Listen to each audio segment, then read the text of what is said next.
로마 12장 우리 한번 1절부터 12장 1절 시작. 그러므로 형제들아 내가 하나님의 모든 자비하심으로 너희를 권하노니 너희 몸을 하나님이 기뻐하시는 거룩한 산 제물로 드리라. 이는 너희가 드릴 영적 예배니라. 이 12장 1절은 12장부터서 16장까지 전체를 아우르는 주제 성구입니다. 그러니까 12장 1절이 이해가 안 됐으면 나머지 본문이 이해가 된다 안 된다? 안 되는 거예요. 수박 그 닫기밖에 안 됩니다. 그러니까 12장 1절이 여러분한테 리폼이 안 됐으면 다음 본문은 미안하지만 전혀 여러분하고 해당 사항이 없는 본문이 되는 거예요. 그러니까 12장 1절을 확실하게 쥐고 가셔야 된다 그 말이에요. 그래서 이 본문을 오전에도 설교를 해보니까 여기 하다가 중간에 끝났어요. 오후에는 어떻게 될지 모르겠지만 일단 오늘 본문 1절, 2절 잡았지만 2절까지 가기 어려울 거예요. 1절에서도 아마 다 끝날 것 같지도 않습니다. 제가 한 대까지 할 건데 이 본문 단어 하나하나를 의미를 잘 잡아줘야 됩니다. 아멘? 예. 우선은 우리 다시 한번 읽겠습니다. 시작. 그러므로 형제들아 내가 하나님의 모든 자비하심으로 너희를 권하노니 너희 몸을 하나님이 기뻐하시는 거룩한 산 제물로 드리라. 이는 너희가 드릴 영적 예배니라. 우선 그러므로라는 접속사예요. 그러므로라는 접속사가 큰 뜻을 함의하고 있는데요. 이 그러므로 이 말은 11장만을 받는 게 아니라 1장부터 11장 전체를 받는 단어입니다. 대단한 단어죠. 그럼 1장부터 11장까지가 여러분이 머릿속에 들어와 있어야 된다는 얘기잖아요. 머릿속에 들어와 있어야 돼요. 그럼 1장부터 11장까지 머릿속에 안 들어와 있으면 이 본문 해석이 안 된다 그 말이에요. 그럼 1장부터 11장까지를 제가 지금부터 요약해서 정리를 할 거니까 잘 들어주시기 바랍니다. 예. 1장부터 11장까지 1장은 무슨가 하면 복음에 관한 겁니다. 복음. 사도 바울이 로마서를 쓰면서 자신의 가지고 있는 신학을 적나라하게 드러내는데 핵심은 이신칭이죠. 이신칭의 신학을 그때 언어인 복음, 요한겔리온 그래요, 이걸. 이거 기쁜 소식 그 말입니다. 복음을 예수 그리스도로 정의를 내린다고요. 복음이란 뭐냐? 예수다. 복음은 황제의 탄생일도 황제의 즉시도 아니고 복음은 진짜 복음은 예수다라고 딱 정의를 내려요. 그게 1장입니다. 왜 예수가 복음이냐? 세 가지. 첫 번째, 율법과 선지자들에 의해서 하나님께서 이미 예언하셨다 그 말이에요. 누구를? 복음이신 예수를. 두 번째, 육신으로는 다윗의 혈통을 따라서 나오셨다 그 말이죠. 여기서 다윗이 갖는 의미는 죄를 얘기한다고 그랬어요. 죄. 다윗의 족보의 유대함을 얘기한 게 아니라 육신이 가지고 있는 죄성. 세 번째, 성결의 영으로는 죽었다가 부활하사 하나님의 아들로 선포됐단 말이에요. 선포된 거. 그러면 아들이 갖는 의미는 뭐냐? 여기서 아들로 선포했다 이거는 상속자 그런 개념이에요. 상속자. 여기서는. 그럼 이 세 가지 이유 때문에 복음, 예수 그리스도다 그러면 예수 그리스도. 이걸 뭐 정의를 내리고 가요. 이게 1장이에요. 이 복음은 이룰 수 있는 방법은, 그러니까 우리가 예수 앞에 나아갈 수 있는 방법은 율법도 아니고 할례도 아니고 행위도 아니고 뭐다? 믿음이다. 그래서 1장 17절에 오직 의인은 믿음으로 말미암아 살리라. 하박국의 말씀을 가지고 들어 밀죠. 이게 1장의 핵심의 내용입니다. 이게 지금. 그 1장이었다면 이 하나님의 예수 그리스도 믿음이라고 하는 것은 믿음의 실체를 가야 되는데 이 믿음은 어떤 믿음이냐? 예수를 믿으면 예수의 뭐에 대한 믿음이냐? 예수 안에 있는 하나님의 의에 대한 믿음이다 그 말이에요. 하나님의 의. 그럼 하나님의 의다 그러면 우리 식으로 공의인데 이 공의에 반대된 게 뭐죠, 여러분? 공의의 반대가 뭐예요, 여러분? 네? 불이죠, 불이. 불이죠, 공의의 반대가. 이 불의가 우리 식으로 말하면 죄란 말이에요, 죄. 그러니까 공의를 알려면 뭘 알아야 되겠어요? 죄를 알아야 되는 거죠, 당연히. 그래서 1장 18절부터 3장 20절까지 이방인의 죄와 유대인의 죄를 쭉 나열을 한 거예요. 그래서 우리 모두 다 죄인 이렇게 다 선포한 거죠. 우리의 실존을 드러낸 거죠. 율법이라는 거울을 잣대를 가지고. 우리는 다 죄인이다. 그래서 하나님께서 하나님의 의를 다시 우리에게 보내셨는데 그 의가 누구다? 예수다. 그 은은 어디에서 이룬 건데? 십자가에서 당신의 아들을 내어주심으로 제물이 되어서 십자가에서 이루신 하나님의 공이라는 거예요. 예수 안에 감춰진 그 의, 그 의를 영접하는 자, 차용이라고 그랬잖아요. 차용. 받아들인 자에게 하나님의 구원이 임한다 그 말이에요. 이게 3단까지 내용입니다. 그래서 우리의 구원은 뭐에 근거한다? 믿음에 근거한다. 믿음. 행위가 아니고 율법이 아니고 할례가 아니고 믿음으로 구원함 받는 거다. 그 이신칭의 하이라이트예요. 거기가 지금.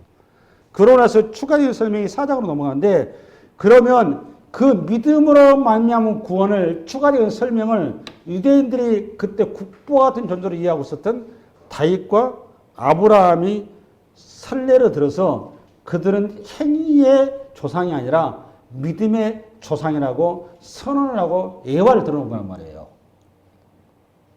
아멘? 다윗 그러면 다윗 왕조를 골리앗을 얘기하는 게 아니라 다윗 속에 고백하고 싶지 않은 밧세바의 은밀한 사건을 들춰내는 겁니다. 다윗이 그 사건 속에서 자기 실체를 보게 돼요. 인간은 본질적으로 뭐다? 죄이다. 뼛속 깊이 인간은 죄덩어리더라라는 겁니다. 태중에서 모태에서 죄 중에 잉태하였나이다. 내 DNA가 생기기도 전에 죄 중에 잉태하였나이다. 내 존재가 그렇더라고 말이에요. 기가 막히게 신학적인 고백을 한 게 시편 51편이란 말이죠. 다윗도 아브라함도 구세주가 필요한 존재였다 그 말이에요. 자기의 행위나 어떤 역할이나 공로가 아니더라 그 말입니다. 그 추가적인 4장 설명. 5장에 가면 이런 얘기입니다. 5장은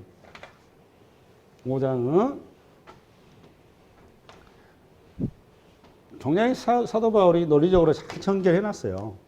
5장은 뭔가 하면 우리의 구원은 예수 그리스도 안에 있는 십자가에서 이루어놓은 하나님의 의를 받아들임으로 뭐 어떻게 믿음으로 받아들임으로 구원이 시작이 되는데 이 구원의 시작은 아직 영광이라고 하는 자리, 이게 완성의 자리죠. 완성의 자리까지는 시간이 걸린다 그 말이에요. 무슨 시간이 걸릴까요? 인생이라는 시간이 필요하다 그 말이에요. 이걸 5장에서는 환란이라는 단어를 써놨어요. 환란. 환란은 인내를, 인내는 연단을, 연단은 뭐를? 소망을. 이 소망이 뭐라고 여러분? 구원이란 말이에요. 구원.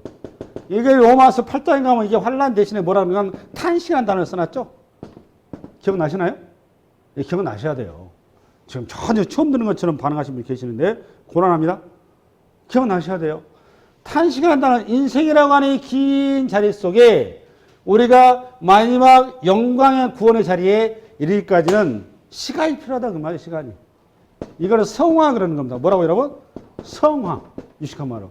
이 자리까지 환란의 인내를 연단을 성화를 이루는데 이 길을 우리가 어떻게 감당하냐 그 말이에요. 우리 힘으로 안 된다고요. 그런데 우리가 확신하고 우리가 확실한 믿음과 우리가 긍정의 길을 생각하는 것은 이 길을 누가 담보한다고? 우리가 죄인 되었을 때 하나님께서 죄인의 형상을 입혀서 당신의 아들을 우리를 대신한 제물로 내주신 그 사랑과 믿음의 근거에서 우리의 구원의 길은 확정되어 있다 그 말이에요. 이걸 사도 바울 5장에 얘기한 거예요. 이게. 그래서 6장으로 넘어가면 어떻게 이루어지냐? 우리의 구원은 예수 그리스도의 십자가에서 죽음에 연합이 되어지고 무덤에서의 죽음에서 연합되어서 죽었다가 부활한다는 거죠. 그래서 우리는 언제 부활한 거죠? 먼 훗날 무덤에서 터지는 거 얘기한 게 아니라 우리는 2000년 전에 예수님이 부활할 때 그때 이미 부활한 거예요. 아멘? 네, 이 얘기한 겁니다. 이 부활한 우리는 이제는 새 생명이 되었다 그 말이에요. 뭐가 되었다고? 새 생명. 6장 4절 읽어보겠습니다. 6장 4절. 로마서 6장 4절 열어봐요.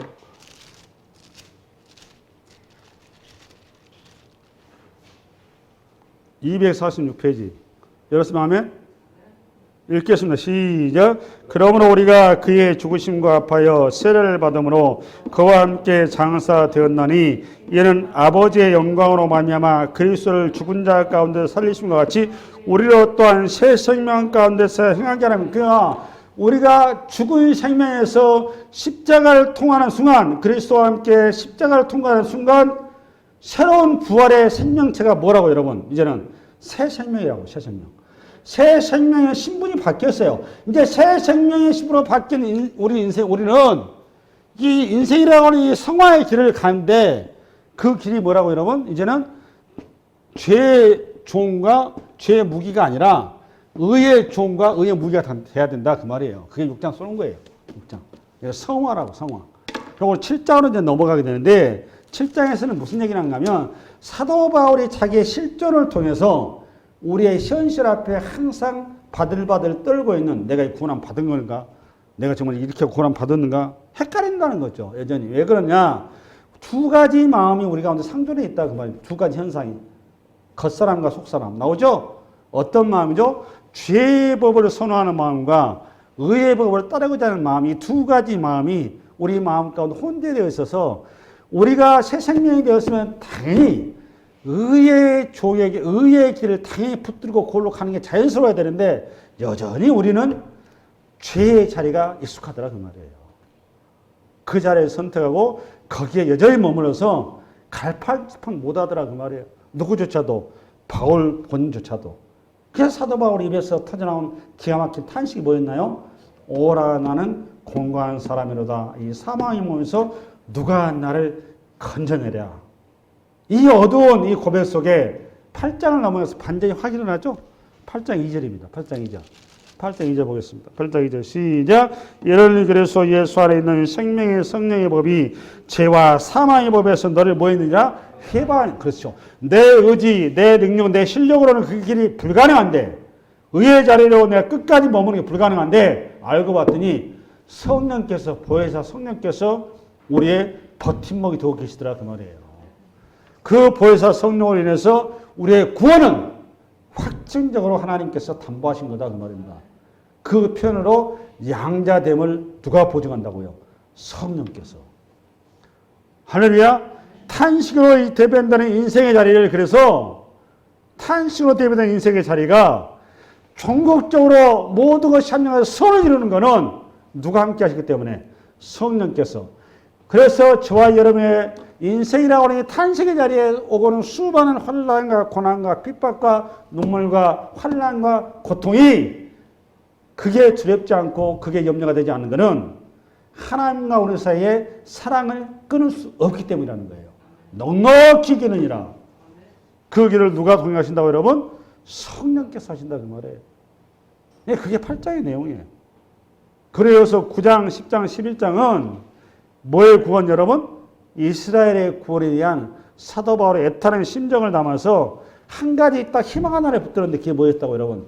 이방인을 향한 하나님의 구원 전혀 예측하지 못했던 하나님의 놀라운 은혜의 그 빛이 보인 거 보니 내 동포 내 민족에 대해서 그 유사한 형태 뭐가 예기치 않은 하나님의 은혜가 있을 것이다. 그렇기 때문에 나는 하나님을 믿는다. 나도 유대인이었지 않느냐? 나도 베냐민 지파였지 않느냐? 나 같은 존재도 하나님께서 이렇게 구원의 여명을 열어놓으셨다면 내 동포에게도 구원의 길이 열린다 안 열린다? 열릴 것이다 라는 희망을 쏘는 거다 그 말이에요. 그러므로 로마 12장 1절이 그 얘기하는 겁니다. 그러므로 형제들아 내가 하나님의 모든 자비하심으로 너희를 권하노니 너희 몸을 하나님이 기뻐하시는 거룩한 상 제물로 드리라. 이는 너희가 드릴 영적 예배지라. 여기서 여러분 단어가 참 많은 단어가 있는데요. 오늘 설교 제목이 뭔가 한번 봐보실래요? 오후 예배 드리신 분들? 설교 제목이 뭔가요 여러분? 읽어보시죠. 시작. 자비하심과 산제사. 내가 이 타이틀을 잡으려고 참 고민을 많이 했는데 뭘로 할까? 보통 이제 이 자리를 일반 목사님들이 뭘로 많이 하냐면 영적 예배 이걸 많이 잡으세요. 대부분 이렇게 많이 잡으시는데 타이틀 좋죠. 당연히 좋은데 저는 이걸 이렇게 생각을 해봤습니다. 이 본문을. 하나님의 요청과 우리의 응답 이렇게. 이게 오히려 타이틀 훨씬 좋을 것 같아요. 그래서 이 타이틀이 하고 나서 이걸 하려다 보니까 주제가 너무 길어요. 타이틀이. 하나님의 요청과 우리의 응답. 이렇게 사실 하고 싶었어요. 이게 훨씬 저는 이렇게 좋더라고요. 묵상을 해보니까. 결과적으로 인터넷 올릴 때는 생각 좀 해봐야 되겠습니다. 하나님의 요청과 우리의 응답 또는 요청과 응답 간단하게 하든가 생각 좀 해보려고 합니다. 어떤 내용인가 하면 이런 얘기예요. 그러므로 형제들아 내가 하나님의 모든 자비하심으로 너희를 권하노니 여기까지 하나의 타이틀이죠. 여기까지 어떤 건가 하면 하나님과 우리는 피조물과 창조주 관계죠. 이거는 어떤 같이 대등하게 설 수 있는 관계가 아니에요. 그런데 이 본문을 보면 굉장히 하나님께서 우리에게 지금 쉽게 해서 그냥 아둥바둥 매달리고 있는 처지로 보여요. 여러분 하나님께서 우리한테 무엇을 요청하실 때 이렇게 애걸 복구할 필요가 있을까요? 그런 생각 안 드시나요? 저는 하나님을 볼 때마다 좀 애처로운 생각이 듭니다. 하나님이 우리한테 뭘 줘버렸는가 하면 자유의지를 줬어요. 자유의지라고 하는 것은 하나님의 전능하심보다 큰 어마어마한 능력을 우리한테 준 겁니다. 전능하심보다 큰 능력을 줬어요. 어떤 전능하심보다 큰 능력이죠?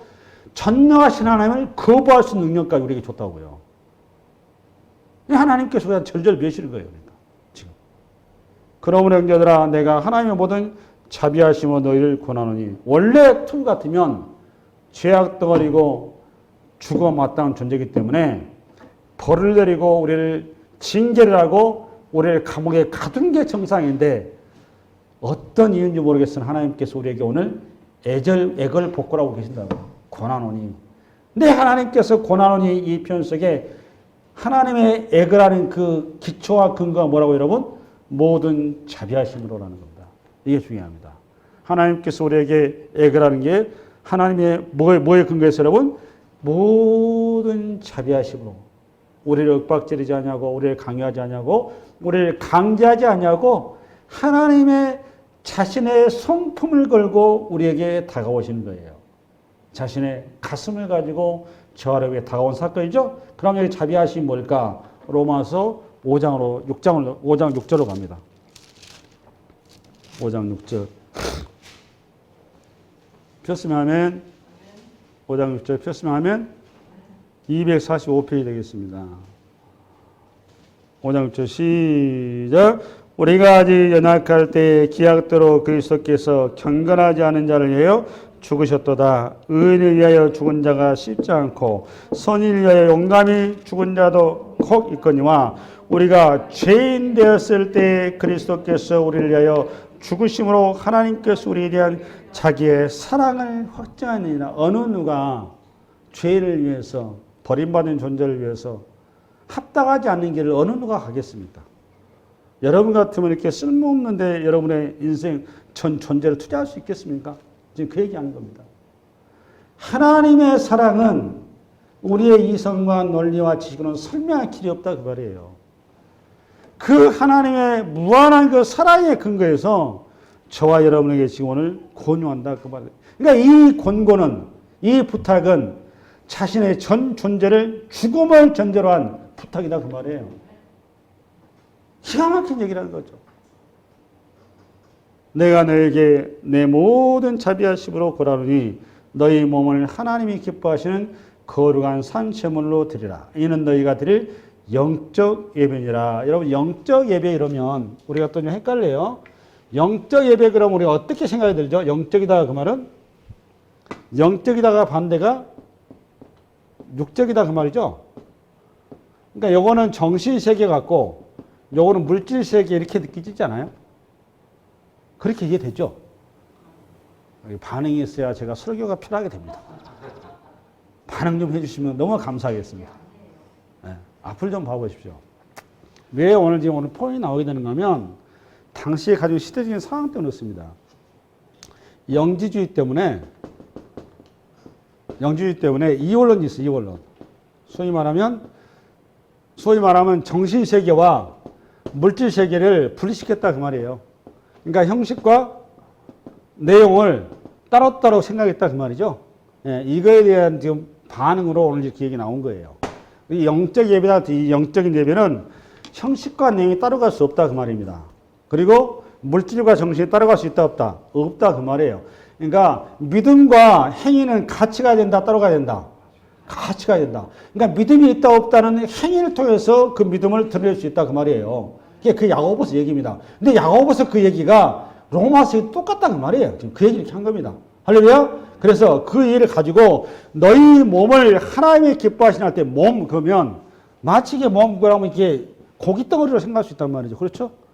물질이세요. 물질. 우리가 가지고 있는 안에 신체 이렇게 얘기하는데 여기서 말하는 몸은 이게 소마인데 이 소마는 뭔가 하면 우리의 정신세계 인격체 전체를 얘기한 겁니다. 그러니까 가치관, 세계관, 우리의 존재 전체를 얘기하는 겁니다. 그러니까 영육의 전체를 얘기하는 겁니다. 너희 몸이 얘기했을 때는 우리의 인격을 얘기하는 거예요. 인격. 우리의 사고방식, 우리의 가치관. 우리의 가치관을 하나님이 기뻐하시는 거룩한 산 제물로 드리라 이 말이에요. 그러면 여러분의 가치관은 의식이 지배하나요? 무의식이 지배하나요? 네? 권사리. 권사님의 가치관은 의식이 지배하나요? 무의식이 지배하나요? 집사님. 집사님의 가치관은 의식이 지배하나요? 무의식이 지배하나요? 의식? 네. 앞을 좀 보시겠습니다. 한글이 참 어렵습니다. 단어 자체가 어려워요. 의식이 반복이 되면 이게 뭐가 되는 거죠? 이게 무의식이 되는 겁니다. 이게 무의식. 제가 되게 뽕짝을 좋아합니다. 좀 죄송하게. 뽕짝을 되게 좋아합니다. 제 가끔 가다가 저도 모르게 뽕짝이 나옵니다. 이미자의 그 흑산도 아가씨, 뭐 선마 선생님. 저도 모르게 푹 나와요. 그럼 이거는 어느 날 갑자기 나온 걸까요? 아니죠. 제가 선마 선생님, 흑산도 아가씨를 평소에 많이 들어서 이게 내 속에 축적되어 있다고 말이에요. 그러니까 내가 의식이 어느 순간에 이게 무의식화되어 버렸다 그 말이에요.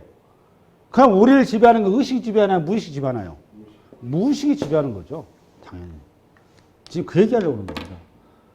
너의 존재를 하나님께 드리라 그 말이에요. 무의식을. 그러니까 우리가 신앙을 한다 그 말은 우리가 몽우병 환자처럼 하나님 앞에 반응할 수 있어야 된다 그 말이에요. 쉐마에 보면 이런 뜻이죠. 이스라엘아 들으라. 이스라엘아 뭐라고 여러분? 들으라. 이 할 때 이 명령어인데 이게 무슨 뜻인가 하면 우리는 단순하게 이거를 그냥 하나의 들으라 이렇게 들을 수 있는데 그런 뜻이 아니고요. 요거는 새롭게 들으라 그 말입니다. 뭐라고 여러분?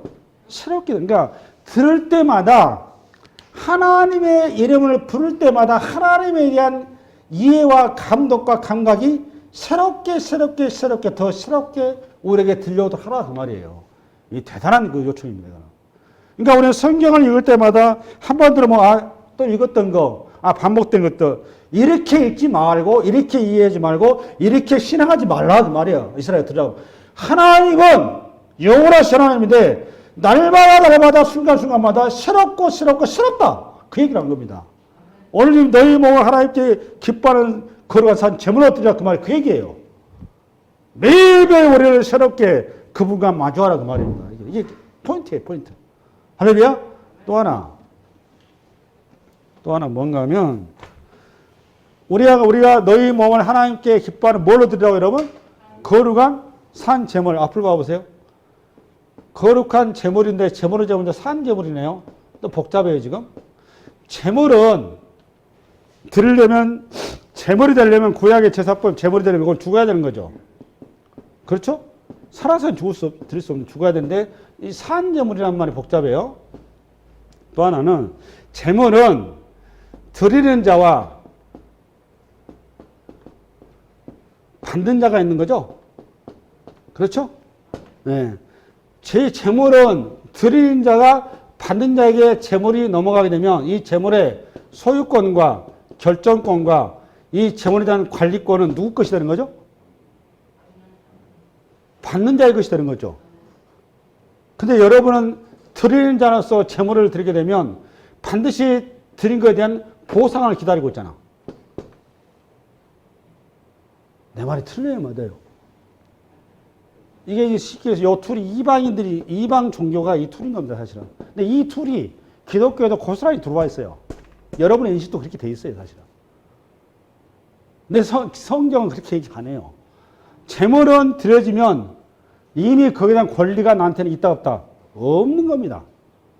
여기 안 되니까 자꾸 공로사당이 내가 교회 헌신한 게 얼마인데, 내가 하나님께 드린 게 얼마인데, 내가 하나님께 내가 해드린 게 얼마인데, 하나님은 나한테 이렇게 하시나? 이런 생각이 든단 말이에요. 섭섭함이.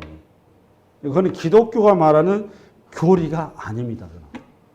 하나님께 올려드린 거는 하나님 거다, 제물, 그걸 올리고, 더 중요한 거는, 앞으로 봐보세요. 하나님이라는 신은 우리가 준다고 해서 감동되어진 분이 아닙니다. 이게 중요합니다. 다시 한번, 하나님은 여러분들이 하나님 앞에 헌물한다고 해서 하나님의 금고가 왔다 갔다 하지 않는다고요. 여러분들이 하나님 앞에 영광을 돌린다고 해서 하나님의 영광이 왔다 갔다 하지 않습니다. 그걸 보고 하나님의 속성 중에서 자기 충족성이라고 그럽니다. 전혀 자기 충족성. 이게 중요한 하나님의 공의적 속성 중에 하나예요. 무슨 말씀 이해가셨죠? 하나님은 주시는 분이지 우리가 하나님한테 드리는 거 없어요. 그건 하나님 우리 편의와 이해를 통해서 이렇게 얘기할 뿐이란 말이에요. 할렐루야? 이 재물은 받는 자에 의해서 결정이 되는 거지 내가 좌주할 수 있다 없다? 없다 그러면 이게 중요해요. 이 본문을 이해하면서 동시에 그러면 산재물인데 죽은 자 산재물인데 이게 또 무슨 의미냐라는 거죠. 네, 이거예요. 그러면 여기에서 이런 뜻입니다. 이 기초 하나 하고요. 또 하나 뭐가 있어야 되냐면 재물이 된다 그 말은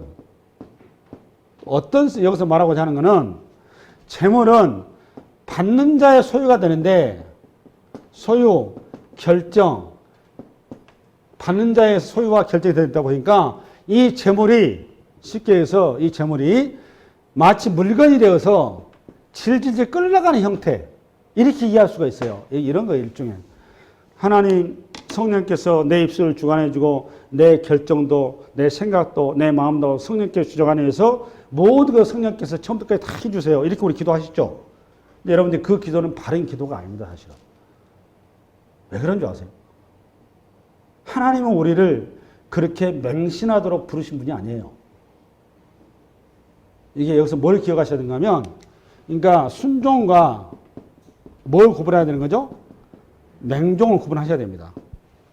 여기서 이 재물을 우리가 산재물이 된다 그 말은 여기서는 맹종의 길로 우리가 가지 않는다 그 말이에요.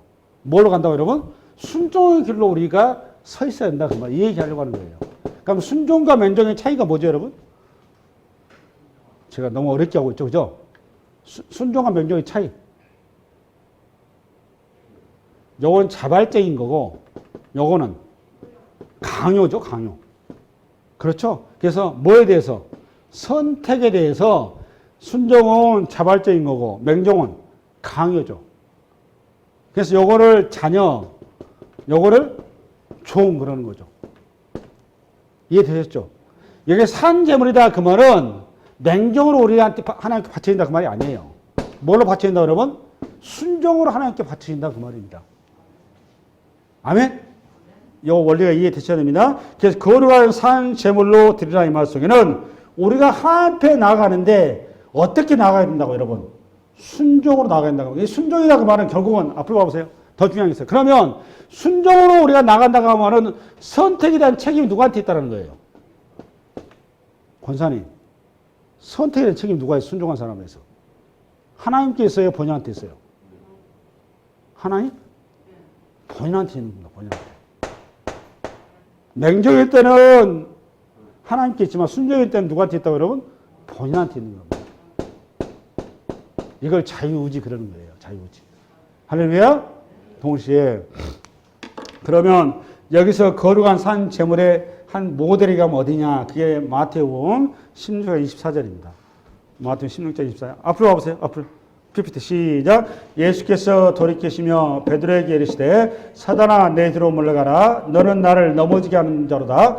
너가 하나님의 일을 생각지 아니하고 도리어 사람의 일을 생각하는도다 하시고 이에 예수께서 제자들에게 이르시되 누군지 나를 따라오려거든 자기를 부인하고 자기 십자가를 지고 나를 따를 것이냐. 바로 이겁니다. 이제 여기서도 이 단어를 이 본문만큼 또 우리 한국의 성도님들이 잘못 이해하고 있는 본문만 또 없을 거예요. 대표적으로. 여기서 이제 자기 십자가에 대한 이해입니다. 자기 십자가를 지고 따르라는 거거든요. 누구를? 예수 그리스도를 따르라 그 말인데 이 자기 십자가는 뭐냐면 예수 그리스도를 우리가 신앙함에 있어서 겪게 되는 환난과 고난과 핍박을 얘기하는 겁니다. 그러니까 자기 새끼야 마음에 안 들어. 좀 새끼야. 속을 썩여. 그건 자기 십자가일까요? 아닐까요? 네? 아닌 거죠. 남편이 바람 피고 속을 엄청 썩여요. 그거 자기 십자가이 아니에요. 아닌 겁니다. 사적인 거예요, 그는. 여기서 말하는 자기 십자가는 공적인 걸 얘기하는 겁니다. 예, 구별하셔야 됩니다. 예, 이거 굉장히 오해되어 있어요, 사실 이게. 여기서 말하는 자기 십자가는 우리가 그리스도인이 되어서 그리스도의 길을 감에 있어서 내가 받게 되는 환난과 고난과 핍박과 손해를 얘기하는 겁니다. 이런 거예요. 여러분, 우리가 신앙의 길에 간다는 것은, 의의 길에 간다는 것은 반드시 우리에게 이익과 시온의 되로가 우리가 기다리고 있는 건 아니에요. 그 내용은 잘 되고 범사하려고 간것이 않더라고, 가보니까. 범사가 안 되고 자꾸 병이 걸려. 예수를 믿었는데. 그래, 예수를 믿으면서 그 길을 가야 돼. 그 예수를 붙들어야 돼. 사도 바울이 복음을 전하는데 가는 것보다 시온에 들어가 안 올려. 자꾸 가로막고서 누가 핍박이 기다리고 있단 말이에요. 그걸 자기 십자가 그러는 거예요. 그걸 자기 십자가. 할렐루야? 그러니까 나에게 복음을 들고 가는 길에 있어서 때로는 이익이 되지만 때로는 손해가 될 때가 많아요. 그러면 내가 예수를 선택하면서 내가 적자를 보고 내가 고난을 당해야 되고 내가 눈물을 흘려야 되는데 내가 고난과 눈물과 적자를 피하기 위해서 그 길을 선택 안 하고 넓은 길을 선택했다면 자기 십자를 안 진 거다 그 말이에요. 그러니까 자기 십자를 지고 간다 그 말은 예수 때문에 흘리는 눈물, 예수 때문에 내가 받아야 될 고난, 예수 때문에 내가 받는 나의 환난을 자기 십자가 그러는 겁니다. 그러니까 오늘 산제물로 드리자 그 말은 그 자기 십자가를 지고 따르는 길이다 그 말이에요. 그거를 기쁨으로 감사함으로 순종하며 가는 길, 그게 자기 십자가 그런 거예요. 이거에서 실패하고 순간 사는 대표 인물이 다윗과 누구죠? 사울입니다. 사울. 그리고 구약의 선지자들과 이스라엘 백성들이에요. 엘리야 선지자가 3년만 동안 기근을 당했었을 때 어느 누가 그걸 왕 앞에 선포할 수 있겠습니까? 여러분가 선포할 수 있겠어요? 맞아 죽을 짓을 누가 하겠어요? 근데 엘리야가 3년만 동안 이 땅에 기근인 하나님께 살아가신다고 담대히 선포하죠. 이로 인해서 엘리야가 얼마나 핍박을 받습니까? 그때부터서 정처 없는 길을 가잖아요. 엘리야가. 그렇죠? 엘리야뿐만 아닙니까, 여러분? 에레미야 선지자, 나라가 바벨론에 망한다는 거예요. 그 이스라엘 민족이 전부 다 포로로 잡혀간다는 거예요. 나라가 폭삭 망해본다는 거예요. 여러분 이런 얘기 할 수 있을까요? 맞아 죽으려고요. 에레미야가 그래서 죽기 전까지 혼났어요. 감옥에 들어가지 않나, 두드려 맞기지 않나, 완전히 끌려다니지 않나. 이게 소위 말하면 자기 십자가를 지고 하는 게 있다 그 말이에요. 근데 여기에서 실패한 사람이 누굽니까, 여러분? 롯입니다, 롯. 약속의 땅을 붙들라고 하나님께서 말씀하셨는데 포기하죠.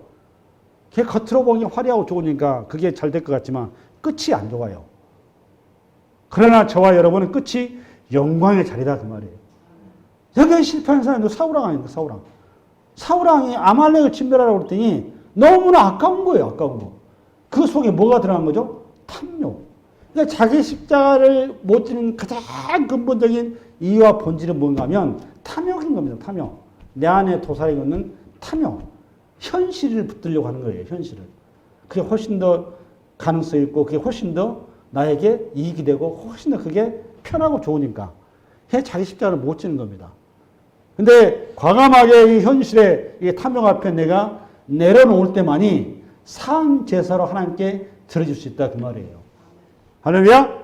그걸 뭘로 여러분? 순종이다 그 말. 순종. 그게 뭐다? 자기 십자가를 지고 가는 것이 순종의 길인데 그게 영적 예배다 그 말이에요. 그게 성경으로 말하면 좁은 길로 가는 길이다 그 말입니다. 할렐루야? 그 이걸 대표적으로 이제 사례로 성경을 찾아가 보는데 에베소서를 좀 찾겠습니다. 에베소서 6장 5절에서 읽게 5절부터 7절 성경 있나요? 에베소 6장을 찾아보겠습니다. 여러분 직접.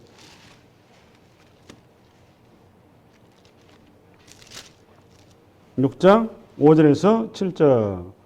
자기 십자가를 어떻게 지는가? 어떤 게 자기 십자가를 지는 건가? 5절부터 시작. 316페이지 시작. 종들아 두려워하고 떨며 성실한 마음으로 육체의 상전에게 순종하기를 그리스도께 하더라. 이겁니다. 바로. 그러니까 자기 십자가를 진다 그 말은 그리스도를 따라가는 삶이다 그 말이에요. 그리스도께 하더라. 눈 가림만 하여 사람을 기쁘게 하는 자처럼 하지 말고 그리스도의 종들처럼 마음으로 하나님의 뜻을 행하고 기쁜 마음으로 섬기기를 주께 하듯 하고 사람들에게 하듯 하지 말라. 바로 이겁니다. 누구 앞에 하더라?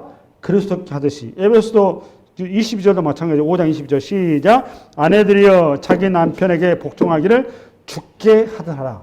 맞죠? 이게 뭐라고 여러분? 자기 십자가를 지고 가는 거예요. 자기 십자가. 여성들 듣기 불편하겠지만 또 어디를 좀 가보는가 하면 골로새서 3장 22, 23절입니다. 22, 23절. 우리 327페이지 같은 내용인데 앞을 좀 PPT가 잘 나와 있네요. 한번 읽겠습니다. 시작. 종들아 모든 일에 육신의 상전들에게 순종하되 사람을 기쁘게 하는 자와 같이 눈가림만 하지 말고 오직 주를 두려워하여 성실한 마음으로 하라. 무슨 일을 하든지 마음을 다하여 주께 하듯 하고 사람에게 하듯 하지 말라. 이게 소위 말하면 자기 십자가를 지고 산 제사의 길을 가는 우리의 대표적인 삶의 모본입니다. 모본. 사도 바울은 자기 인생을 하나님 앞에 자기 십자가로 드렸죠. 그래서 전자와 같이 내가 하나님 앞에 드렸다고 나오잖아요. 전자와 같이. 우리 디모데후서인가요? 한번 열어봐요. 디모데후서 시작. 전자와 같이 내가 벌써 부어지고 나의 떠날 시각이 가까웠도다. 전자와 같이 내 전 존재가 예수 그리스도 앞에 제사로 드려졌다 그 말이에요. 산 제사로. 할렐루야. 마지막으로 우리 어딜 좀 보는가 하면 진짜 하나님께서 기뻐하시는 최고의 산 제사가 뭘까? 로마서 15장 16절. 로마서 15장 16절. 로마서 15장 16절 펴겠습니다. 이거하고 마무리하겠습니다. 폈으면 아멘. 아멘. 아멘. 예, 15장 16절 260페이지가 되겠네요. 우리 한번 읽겠습니다. 시작. 이 은혜는 곧 나로 이방인을 위하여 그리스도 예수의 일꾼이 되어 하나님의 복음의 제사장 직분을 하게 하사 이방인을 제물로 드리는 것이 성령 안에서 거룩하게 되어 받으실 만하게 하려 하심이라. 할렐루야. 그러니까 우리가 제사장 직분을 감당하는 것만큼 최고의 산 제사가 없다 그 말이에요. 우리가 이렇게 구약의 이스라엘 백성들이 제사장으로 부름받은 것처럼 이 시대에 뭘로 부름받았다고 여러분? 제사장으로 산 제사의 자리에 우리가 그렇게 부름받았다 그 말입니다. 그 자리에 순종하고 반응하는 이 한 주간 되시기 바랍니다. 수고하셨습니다.